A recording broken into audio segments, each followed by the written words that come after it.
Picture this. This happened 12 years ago, and I am still reaping my rewards. I worked for the company. They did 3-phase photography. Family and children photography. No wedding or events or anything. Straight studio work that was in a portable setting. Sittings booked for 10 minutes and we were supposed to shoot 30 to 50 a day. Yes, it is as wretched of a job as it sounds. It was fast, high energy and at times simply brutal. Pre-seller, they come in 2 to 3 weeks in advance and sell a special 10 by 13 portrait and book the appointment. The photographer, that's me in this instance, comes in for about a week and takes the pictures.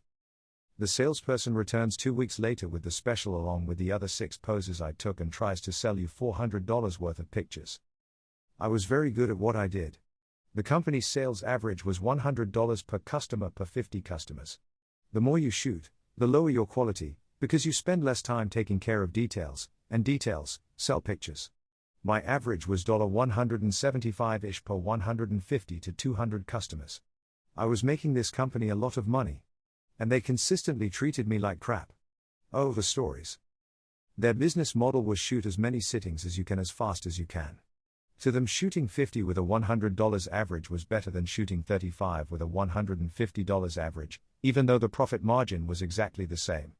I never agreed with that, and boss and I went round and round about it every week.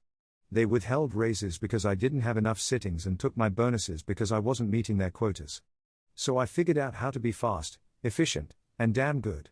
That's another post. So that's the background, now the good stuff. Enter the jerk. The jerk is a pre-seller who lied to the customers, lied to the store, and would book appointments from 9 a.m. to 8:30 p.m. even though the studio hours were 10 a.m. to 7 p.m. He told every lie in the book, and I think he even added a few of his own. Want to bring your dog? Family of 15? Sure, bring 5 changes of clothes and I'll even have her do your makeup. I don't even do my own makeup, come and get your picture taken and we will throw in a free toaster. And just to make it interesting, he would triple and quadruple book appointments, and when he ran out of those he would sell open appointments and tell people to just come in anytime and my photographer will work you in. Grr. Just writing that makes me mad even after all these years. The biggest problem was he would waive the sitting fee or just not tell them. I was obligated to collect that $8. Every time I didn't, it came out of my check. It was a freaking nightmare. I refused to work behind the jerk for these and 1,000 other reasons. I told boss that if they ever put me behind the jerk again I would quit. Which is exactly what happened. They knew he had been working at the store I was assigned and they lied about it. I immediately called boss and told him this was my last week and that he needed to make arrangements to get the photography equipment at the end of the shoot. I should have walked out, but I was young and dumb. It was a 3-day shoot and I shot 316 customers by myself. That is an insane amount of sittings, and nobody was happy. Every night the store manager had to tell my customers to leave because the store was closed. People were lined up at 9 a.m. waiting for me. I took so much abuse that week. After a customer threw a shoe at me and another spit on my pizza, the store security guard brought a chair over and stayed with me almost the entire time I was there. I honestly cannot remember how many people were escorted out of the store because they acted a fool in my studio. It's been over a decade and I still have nightmares about that week. But nobody came to get the equipment, so I start making phone calls. And plotting. Me, hey, what do you want me to do with your equipment? Boss, you are going to need it next week in Florida. Me, no, because I quit. Boss, you didn't give me any notice, so I'm not accepting your resignation. I am sending you to Florida next week. Me, I'm an independent contractor, remember? You can't make me go to Florida. This is not complicated. I quit. That's another post.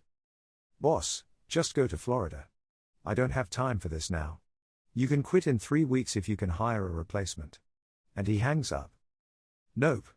Not going to Florida. I packed the equipment and took it home with me. The camera was a brand new Canon T2i 550D and those were pricey back in 2010. I really didn't want to give it back, but it wasn't mine to keep. I had an idea. Boss was an absolute train wreck of a human. If he didn't want to do something, he wouldn't. If he could find someone else to do it, he would. I decided to use his own worst traits against him. Avoidance and procrastination. The next thing I did was take the company credit card and go to the nearest storage unit with climate control. I rented a unit and paid for the first month, but just one. I unloaded it all, down to the last halogen light bulb. I took detailed pictures of everything and an inventory. I locked the door and walked away. At this point, there was nothing I could do but wait and hope boss would continue to be the worthless wreck I knew him to be. Next, I called and reported the card stolen. Why? Because I knew if I didn't that card would remain active and rent would be paid every month on time, and that just wasn't going to work for me. I cut it in half and sent it and the combination to the storage locker to boss via FedEx. Along with a hand-painted sign that said, "I quit." I also sent an email to HR telling them that I was terminating my contract and that boss had the information on the equipment. This is probably the only sketchy thing I did. The person I emailed was out on medical leave, and I knew it. I could have sent that email to a dozen other people who worked there, but they might have paid attention to it. By the time she got back to the office, she had so many emails, she couldn't even begin to tackle them all. A month goes by and the police knock on my door. Okay, so I wasn't expecting that. The company has reported the equipment stolen and the police are there to investigate. I really thought I was going to jail. The cop that knocked on the door was fully expecting to take me away in handcuffs until I explained what was going on. I ended up taking copies of the emails to the police department as well as my copy of the contract with the storage unit. I also had a copy of the shipping label. Both my name and the company were listed on the contract. I had to make an official statement and jump through some hoops. The company had placed a monetary value of $12,000 on the studio rig, so potentially I was in a lot of trouble, except I covered my ass. The police told me I was in the clear because the storage unit had their name on the contract, their credit card was used to pay for it, and I had sent the combination and all the pertinent information to the company. I am very good at SEO, cover your ass with paper. At this point, I figure the gig is up because surely they are going to come to get this rig or send someone or something. Nope. Boss is still worthless. 2 more months go by. I get a call from the storage facility. They are about to cut the lock and auction the contents. I just about peed my pants, I was so excited. I called boss again. He dodged my calls and ignored my emails to please call me immediately. I never specifically stated what I wanted to talk to him about, and just like I was hoping he would, he ignored me. Okie dokie. I have done all that I can. And that's when it all started to come together, and then I hit a pretty good snag, but it actually worked out better in the end. In this state, if a storage unit goes up for sale, the owner cannot purchase it at auction. I didn't know that. But where there is a will, there is a way. They sent letters and called 3 more times, and then the date was set. The unit went up for auction on my birthday. My neighbor went to the sale. He bought the unit for $125, I almost died. And of course, we were in cahoots on this, but we had to make it look like we weren't. The pistol grip, the camera mounts cost more than that, not to mention the lighting, props, and costumes. And of course the camera. My neighbor then put an ad in the local paper for photography stuff, $1,000 firm, but didn't list anything specific and, oops, put the wrong number in the ad. A week later he wanted it out of his garage, so he sold it to me for $126. He has a bill of sale from the auction. I have a bill of sale from him.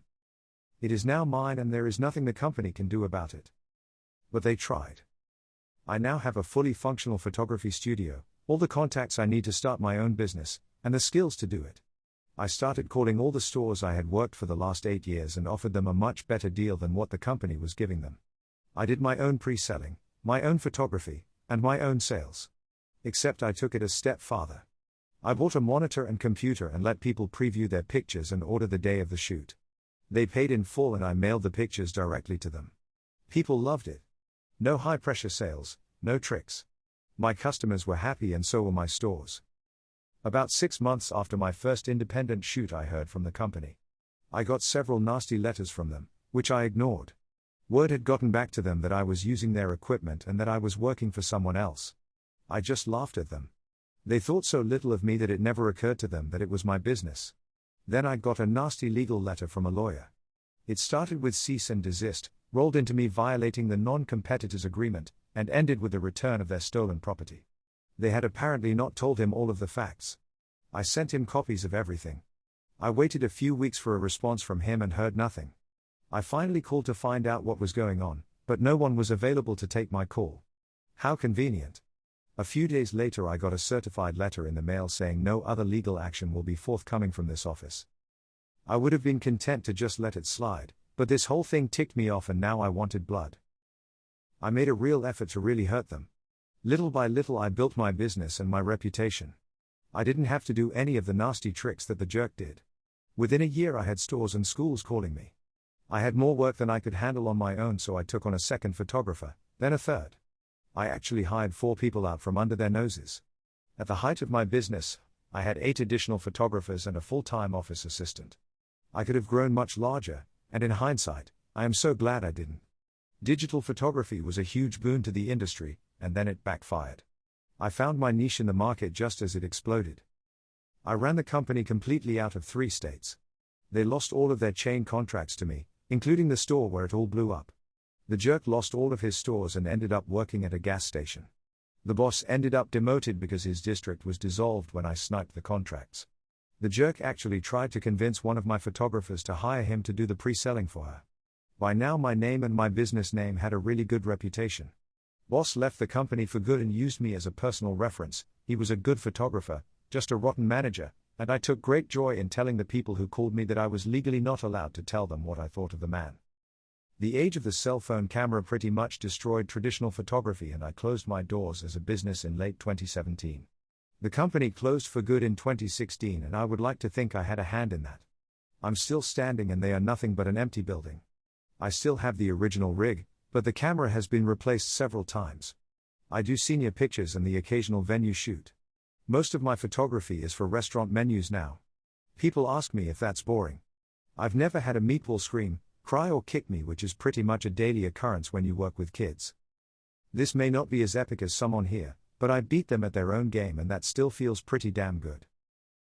Hey! I love you. Thanks for watching. I hope you enjoyed this audio story. It would mean a lot to me if you could like and subscribe, or better yet, leave a comment about one of the stories. Thanks, and I hope you have a wonderfully fantastic day. XOXO.